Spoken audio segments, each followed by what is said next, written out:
Le respect de la diversité linguistique est la condition essentielle du respect des peuples, de leurs traits de civilisation, de leur histoire, dans un vrai dialogue des cultures.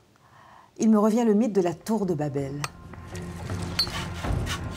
Peu après le déluge, alors qu'ils parlent tous une même langue, les hommes entreprennent de bâtir la tour de Babel, dont le sommet toucherait le ciel. Mais Dieu, pour les punir de leur orgueil, décide de brouiller leur langue, souhaitant ainsi les empêcher de communiquer. La punition a donné naissance à une multitude de langues. Plus de 6000 langues sont parlées dans le monde. Et l'on considère aujourd'hui que c'est une richesse pour l'humanité. On est autant de personnes qu'on parle de langue.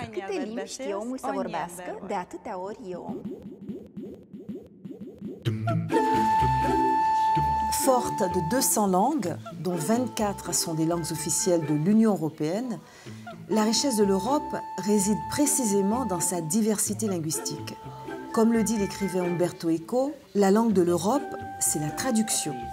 La traduction met en relief les différences entre les cultures et permet de comprendre la richesse de l'autre. La traduction dans les organisations internationales, comme ici à l'Union africaine, permet de lutter contre la cacophonie de Babel. Elle est un moteur puissant de l'égalité linguistique. Pourtant, dans les faits, au sein des enceintes internationales, la tendance au monolinguisme ne fait que s'accentuer. Elle constitue même une menace pour le patrimoine de l'humanité, avec le risque de voir s'imposer une langue unique qui mènerait à une pensée unique. Le multilinguisme nourrit son homme. Sodon, Didon, Iridon, Iredon de Nyogonte. Une langue, c'est d'abord le socle de l'identité culturelle. La langue, de ce fait, structure la pensée de ceux qui la parlent. Il est certain qu'imposer sa langue à l'autre, c'est lui imposer sa vision. Uten gar os famen, maten e fusis poiei. Quand je dis bonjour, par exemple, j'ouvre le monde d'une certaine manière. Mais quand je dis en hébreu ou en arabe, shalom, salam, je parle de paix. Je dis la paix soit avec toi. Ça n'est pas la même manière d'ouvrir le monde. Donc on voit bien qu'une langue détermine et est déterminée par toute une culture et ouvre une vision du monde, une appréhension du monde. Un homme qui parle une langue vaut un homme. Un homme qui parle deux langues vaut deux hommes. Un homme qui en parle trois vaut toute l'humanité.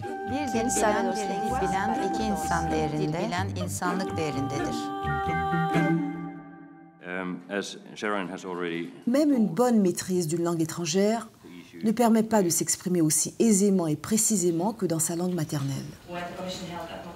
En choisissant l'anglais, nombre de fonctionnaires internationaux, de diplomates et de représentants des États se mettent d'emblée en situation de handicap.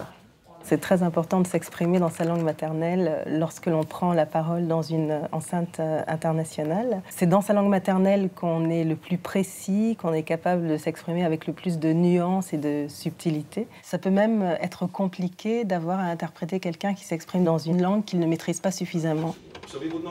Certaines questions, certains débats exigent l'approfondissement des idées, obligent à une plus grande rigueur de pensée. Rien ne va sans nuance et tout est parfois dans la nuance. Traduire, c'est pour moi un savoir-faire avec les différences. C'est-à-dire qu'on est devant plusieurs mondes qu'il s'agit de faire communiquer. Cette circulation entre les langues, c'est à mon avis le geste le plus politique qui soit. C'est une vision plurielle et interactive, je dirais interagissante. Parce que, à moins de ça, il n'y a pas de monde. Apprends une langue, tu éviteras une guerre. L'un des arguments régulièrement invoqués par les adversaires du multilinguisme est celui du coût. À titre d'exemple, dans l'ensemble des institutions européennes, le coût total du multilinguisme est estimé à 2,20 € par citoyen et par an. Une somme raisonnable pour la garantie de débats démocratiques et du traitement égalitaire de toutes les langues. Cela ne représente que 0,0085% du produit intérieur brut de l'Union. Donc la dépense des services linguistiques de l'Union européenne n'est pas trop grande en termes proportionnels par rapport a d'autres esperienze internazionali. Le politiche linguistiche sono un tema affascinante di ricerca, ma sono anche un tema molto complesso che richiede competenze specifiche. Le Vade-Mecum, ce texte relatif à l'usage de la langue française dans les organisations internationales, a été adopté en 2006 par la Conférence ministérielle de la francophonie. L'Organisation internationale de la francophonie, l'OIF, accompagne ses États et gouvernements membres dans la mise en œuvre de ce texte via des actions ciblées et des outils pertinents. L'OIF soutient notamment des formations adressées aux diplomates et aux fonctionnaires ainsi qu'aux traducteurs et interprètes de conférences. Lorsqu'un représentant d'un État membre de la francophonie ne peut pas utiliser l'une de ses langues officielles, le Vade-Mecum recommande qu'il s'exprime en français. Il faut prendre en compte les propres dynamiques historiques qui ont façonné la situation actuelle. La dimension sous-régionale. L'OIF soutient également un réseau d'observateurs des pratiques qui sont autant de relais pour l'action de la francophonie. Ils sont les acteurs principaux du respect du multilinguisme au sein des différentes organisations. C'est ainsi que les groupes d'ambassadeurs francophones soutiennent activement, par exemple, les nominations de cadres francophones dans les organisations.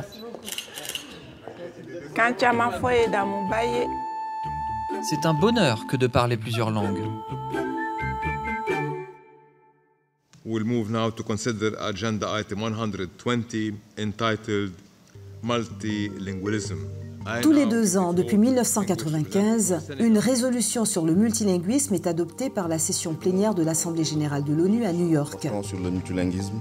Le texte insiste sur l'égalité de traitement des 6 langues officielles de l'organisation et sur la garantie donnée à chaque État membre de pouvoir s'exprimer dans la langue de son choix.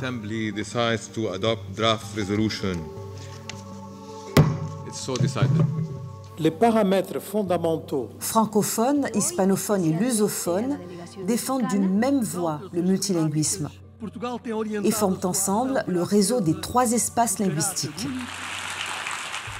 Loin du mythe de Babel, la francophonie est engagée dans la reconnaissance de la diversité des peuples et de leur culture. Elle incarne une exigence de pluralisme aux antipodes de la pensée unique. Par la défense du multilinguisme, elle œuvre en faveur de la démocratie internationale. Joie, bonne.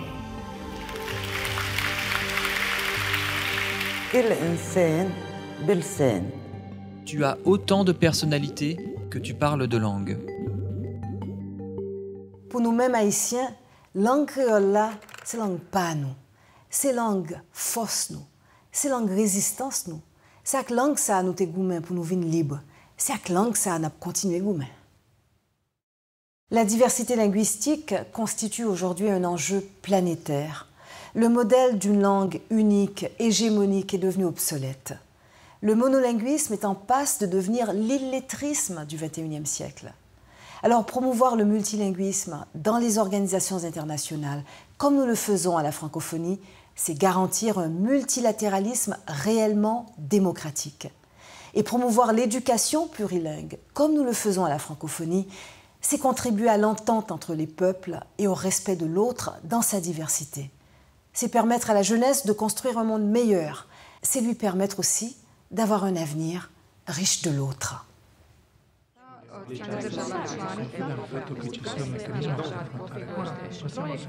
tak